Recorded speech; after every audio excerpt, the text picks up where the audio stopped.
So my name's Charlie Sharpsteen. I'm the open source support engineer at Puppet Labs. I work closely with the support team, of course, but also the engineering team and professional services teams. And one of the most important tools that we use at Puppet Labs across those teams are virtual environments, because they provide sandboxes for many different tasks, from debugging issues to developing new features or testing out new patches or even staging up demos. So today I'm going to talk about some of the technology and toolkit and workflow we've developed for enabling those uses and quickly creating sandboxes to do a variety of tasks. And so I'll show kind of the pieces that we've put into place for doing this. I'll do a bit of demoing, and then hopefully there will be some time left for question and answer. All right. So the toolkit we've assembled, it has three components at the moment. At the base, we have Vagrant. So do we have any Vagrant users in the audience today? All right. Looks like a good third to half of you. So what Vagrant is it's a command line program that allows you to control virtual machines, quickly set them up, quickly tear them down, run provisioning tasks, things like that. The other side, aside from the command line tool, is that Vagrant lets you specify how the machine should be configured in a domain-specific language, a Ruby DSL, similar to, there's tons of Ruby DSLs out there. So you can specify the configuration and behavior of your machine in a plain text file, which is really nice. On top of Vagrant, we have kind of a set of tools called Oscar, which was created by one of our engineers at Puppet Labs named Adrian Thiebaud. He also did R10K. I believe he's presenting on that next door at the moment. But was anyone here for PuppetConf last year? And did anyone happen to see Adrian present on Oscar last year? All right, we got at least one that I saw. So this talk's kind of going to be an extension or a follow-on of his work and where we've come in a year's time. So on top of Oscar, we have many different Oscar provides a basic framework for working with Vagrant. And on top of it, different groups in Puppet have built kind of different toolkits. The one that I'm going to talk about is the Puppet Debugging Kit, which I'm the primary person who's put that together. And it's designed so that support and engineering and other people in the company can quickly get an environment that they need to test out or replicate a given issue or situation. There are a couple others. I know that the sales engineers have their own kind of framework on top of Oscar for staging up demos. And some of the demos that you've seen here at PuppetConf are running on that. So I'll go ahead and talk about Oscar, a little bit about the debugging kit, and then do some demos and take questions from there.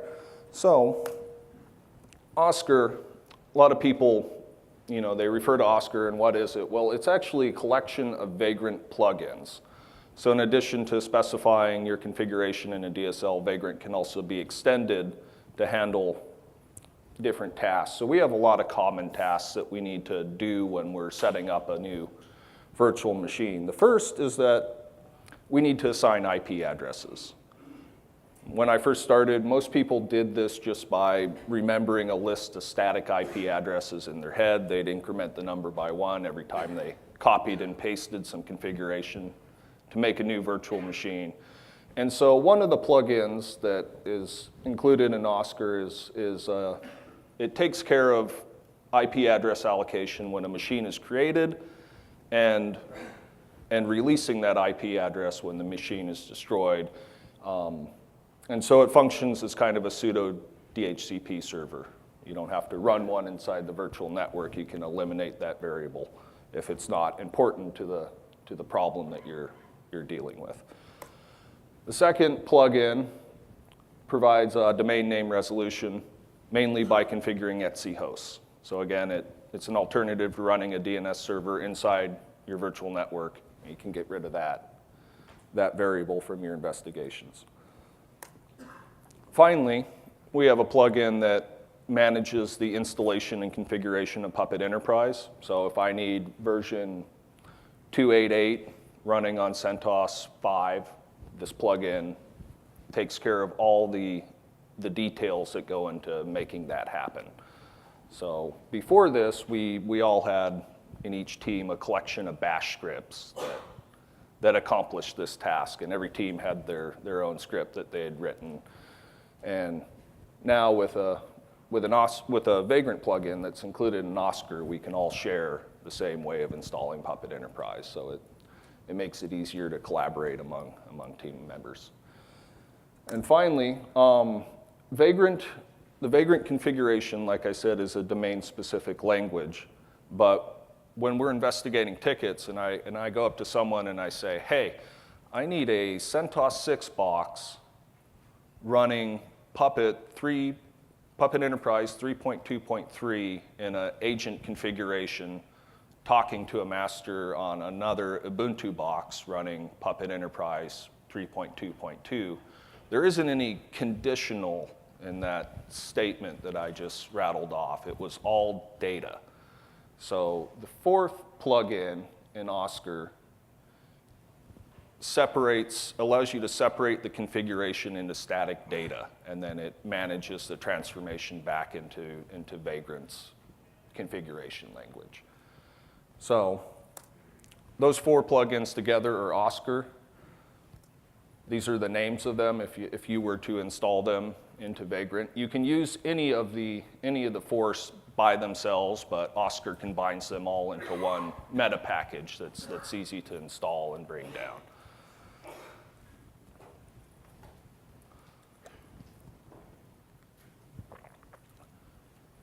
So the bottom three plugins, they have very focused tasks, either allocating an IP address, configuring Etsy hosts, installing Puppet Enterprise.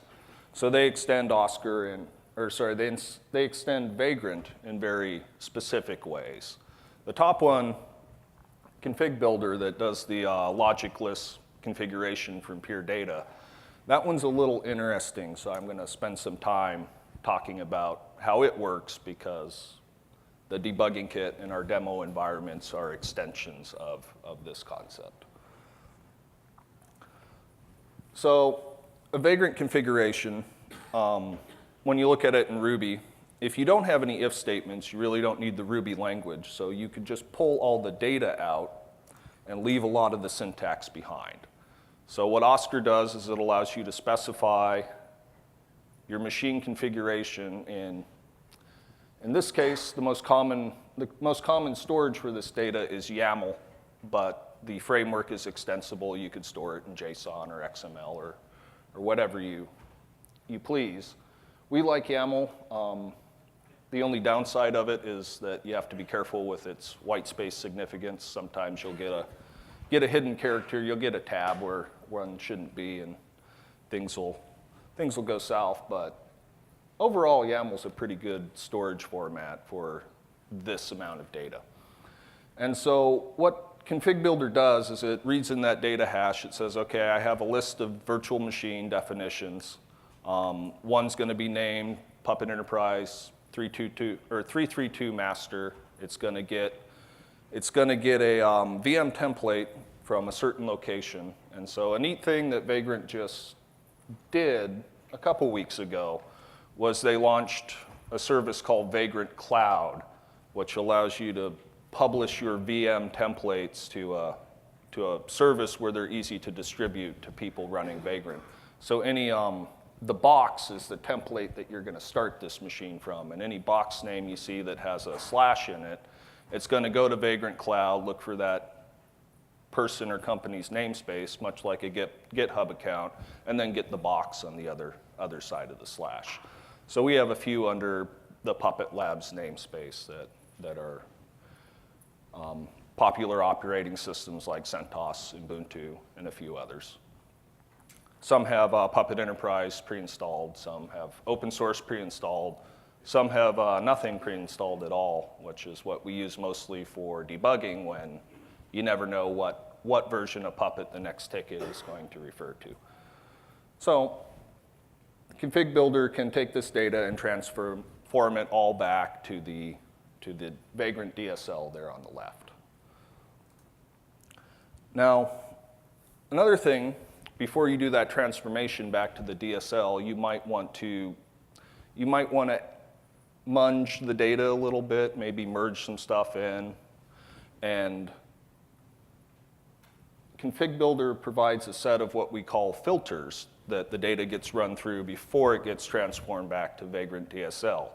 And these filters can do useful things like if you find yourself repeating a bit of configuration for a VM over and over. For example, here we're always going to invoke the auto network plugin to get us an IP address, and we're always going to provision using Vagrant hosts to get our host names into etc hosts. So that's going to happen for every single machine just about that we run in a testing network. So we can pull that out, we can pull that chunk of data out into what we call a role, and then our new VM definition just says, hey, I'm going to use this role called base, and before config builder transforms that back into Vagrant DSL, it's going to merge that base role into the VM definition and then do the transformation. So once that role gets merged up into the VM, you'll get the data on the left before it goes to Vagrant config. So at first it doesn't look like this saved much space, but if we have to add an agent that's going to talk to this master, well, we can just add it, reuse that base role, and it automatically gets the same access. It automatically gets access to the same network that the master does. So that's how Vagrant Config Builder works. It's a transformation from data to Vagrant Config, and also a transformation of data before going to Vagrant Config so that you can do things like pull out and reuse common configuration. Now, Oscar doesn't provide much more than this. It just provides the framework for doing these kinds of manipulations. So there is one quirk to Oscar that I'm going to mention that involves the roles, and that's that if we have maybe an array of them, they don't get applied first to last. They get applied last to first. This was an implementation quirk that was decided upon a year ago for reasons I can't explain, but it's with us. Maybe in a major version bump, we'll get rid of it. But kind of the visual mnemonic to deal with this is that the roles get applied from bottom to top. You start at the base and you layer things on. All right.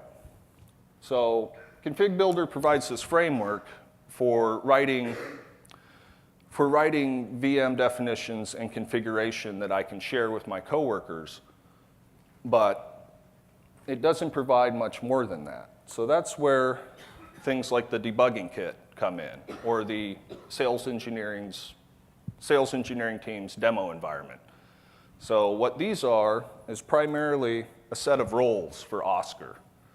Like, hey, when I run Puppet on CentOS 6, most of the time I like to run it under Ruby 193 from the Red Hat software collections.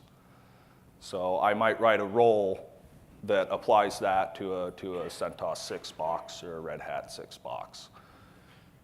So one of the things the debugging kit is just kind of a standard library of roles that you can apply to a machine to build it up in the way that you need to start your investigation. The second thing is just like the role is a filter that transforms the configuration data, you can add other filters to Oscar, and one of them that's in the debugging kit is one that dramatically simplifies the amount of data you have to specify to get Puppet Enterprise installed and configured. Instead of a chunk of data, maybe a paragraph of it, it's only a couple lines. It keys off the host name, and I'll talk about that in a little bit. And finally, it's all wrapped in kind of a nice workspace, the idea being that you should be able to git clone this thing, specify what VM you want, and get rolling, and get on with what it is you need to do. So, going over the custom filter a little bit, we developed a naming convention. It just emerged for host names on boxes that were running Puppet Enterprise. And so we have a set of 3 dash-separated pieces of data, and then you can have a trailing dash and whatever else you want to differentiate different boxes. But the first one is the type of installation you're going to do. Right now, it's only Puppet Enterprise, but in the future, I hope to add a POSS there for Puppet Open Source that will install the latest version of open source. The second gets parsed out into a version of PE to install. And the third is the role. Do you want it to be a master box with a full Puppet DB console setup and everything included, or do you just want it to be an agent that talks to a specific master? And then the last bit is stuff that's ignored. You can have another dash and just set off, maybe I need to call this a Solaris 11 box or an Ubuntu 14 box, because PE332 agent, if I want more than one of them, I'll have to have something else in the host name to make those next boxes distinct. So what this does is it allows us to take 2 large sections of data, the host name and the part that specifies the installation of Puppet Enterprise, and collapse them into the data that's specified in the actual name of the box. So the reason we set the host name is because agents need to know what master they're going to check into. So by default, if you're a PE332 agent, you're going to check into the same version of master as yourself. This can be overridden quite easily, but the default behavior is you can set up an agent and master of the same series in just a couple statements. So instead of specifying all that data, just say debug kit true, and it's going to look at the name of the box, do that parsing, and apply the installer for PE, set the host name, and make sure that agents are talking to the correct master.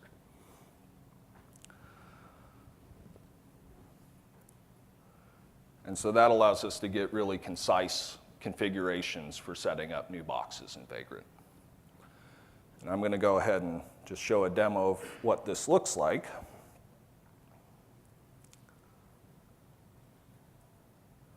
Now, let's get rid of this. All right. So the idea behind the debugging kit is that you should be able to just git clone the repository .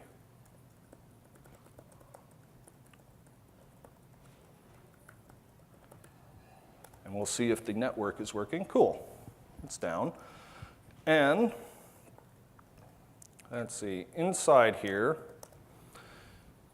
there's a few bits and pieces. There's a rake file that has a few tasks specified in it.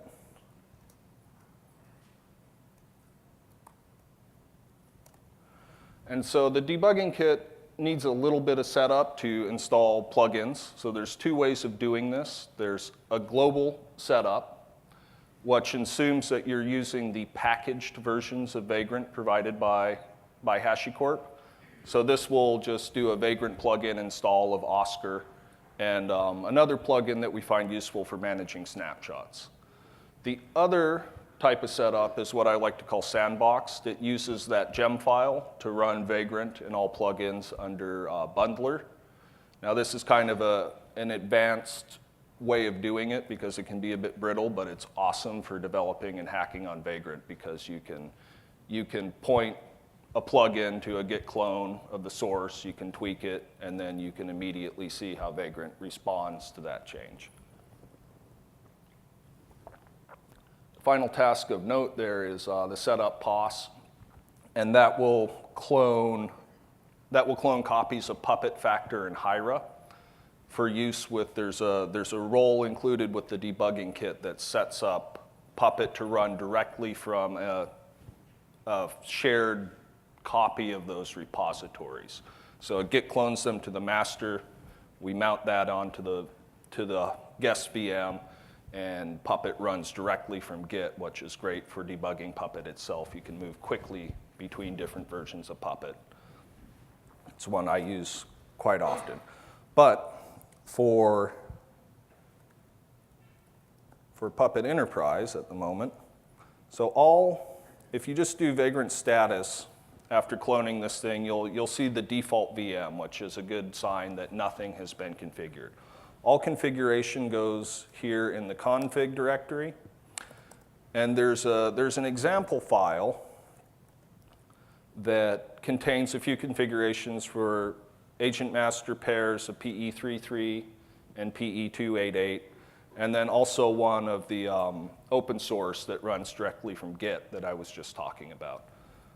So I could quickly configure this environment by just copying vms.yaml.example to vms.yaml. The debug kit will load every YAML file in the config directory, and then there's some more YAML files under the data directory that are the actual standard library.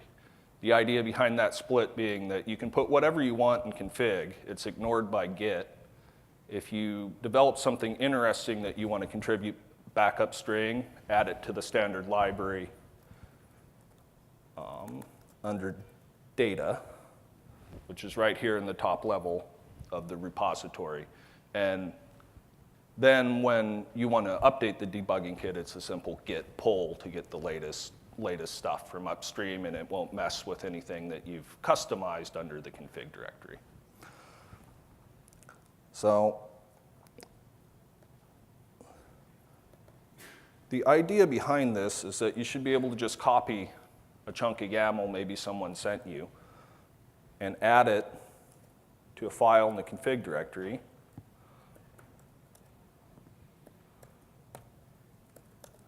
And once I've done that, I should be able to run Vagrant status. And now I see I have 2 VMs configured right away. And someone else could send me another blob of YAML for a different environment, different set of circumstances. I could put it in a separate file, and I would get more VMs. And then when I'm done with them, I can just delete that YAML file. And if that project's finished, I just clean it out, and I continue on with my other stuff. So it allows you to break your configuration up into multiple files. So since watching Vagrant download stuff for a while is a bit uninspiring, I'm going to switch over to a pre-set up environment and just bring some boxes up.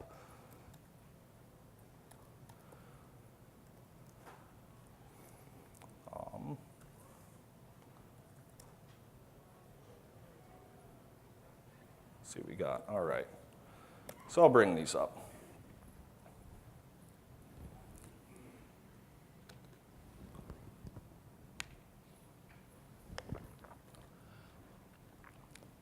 So Vagrant takes care of forwarding ports. There's a role in the debugging kit called PE-forward-console that forwards the master from 443 to 4443 on your local box. So once this VM is up, I should be able to go there and see the Puppet master console running on the box. All right, it says booted and ready, so let's check.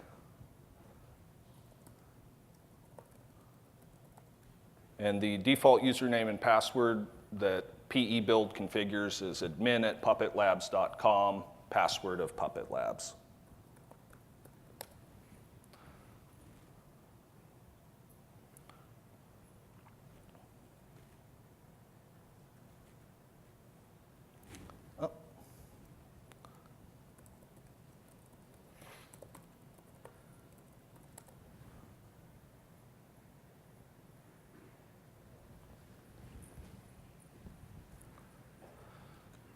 So while we're waiting for that to come up, are there any questions, since it looks like the clock is ticking up? Yeah, right here in the blue shirt. Yeah, I was wondering if it supports custom providers like Docker, DigitalOcean, and AWS. Yes, so the question was whether or not this supports custom providers, specifically Docker, DigitalOcean, AWS. So Vagrant has a lot of plugins that add support for new providers. And at the moment, the debugging kit supports VirtualBox, which is the default provider for Vagrant. We support VMware Fusion, and Nanlu has pull requests in for VMware Workstation support and vSphere support. So it is possible to extend the base kit to support that, and all those extensions would go to the config builder project. And here's the console. Any other questions? All right. Well, let's play around with the open source box, because that one's a bit interesting. So I'm going to have a Puppet, and I'm going to have an Oscar window running on my host where I can play with the Git repos here in the source directory.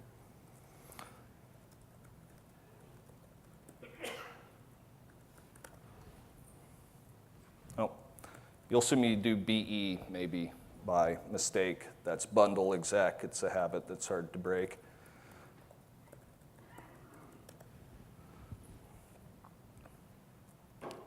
All right. So over here, I can go into, this is under source Puppet Labs Puppet. It's a Git clone of the Puppet source. I can see where I'm at right now. It looks like I'm on a tag that Moses made for 2.7. So if I go over here into my VM and I run Puppet version, I see some deprecation warnings because I'm running Puppet 2726 under Ruby 1.9. But I can update to the latest just by checking out the tag for 371, which was just shipped a few days ago. And now if I do Puppet version, that agent's updated to 371. And I can do similar things with Factor, so I can try out Factor 2 with Puppet 3.7, or I could go back a few versions. And you don't have to stick to just released versions either. What makes this really useful for debugging is that you can skip to any version in the history. You could try out the bleeding edge. You can try applying a patch to the Git repo and see if it solves the problem or implements a new feature that you've been looking forward to. And anything that you do in the Git repository, you can easily revert or change using Git, and it immediately takes effect in the guest VM. It's not really a production system, but it's an amazing debugging tool for messing with problems. And for example, running git bisect is an awesome way to track down exactly where something changed behavior inside a VM. So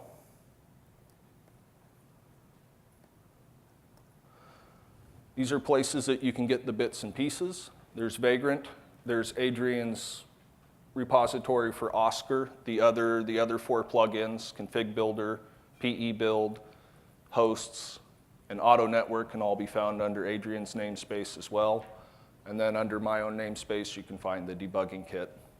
And there on Vagrant Cloud, you can find the boxes that were built by Puppet Labs, by one of our ESO engineers, Scott Schneider, who's here at the conference. If you want to talk to him about Packer or automating Jenkins, he's done a lot of that.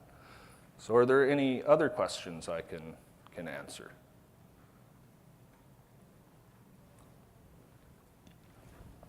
Oh, yes.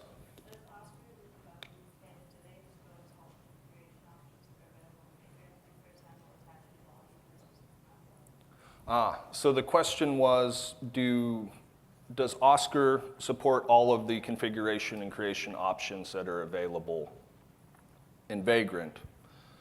Specifically attaching a volume as a mount point. Yes, that one, mounting a volume, is available. It's what's used to make the Git clones of Puppet open source that I was just showing available to the guest VM. Not every single piece of Vagrant config is modeled in Oscar.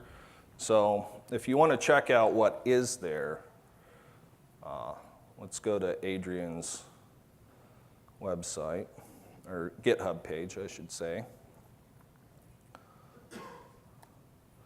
Or not exactly GitHub, let's go to Ruby doc, because the list of things that are modeled is documented in the code.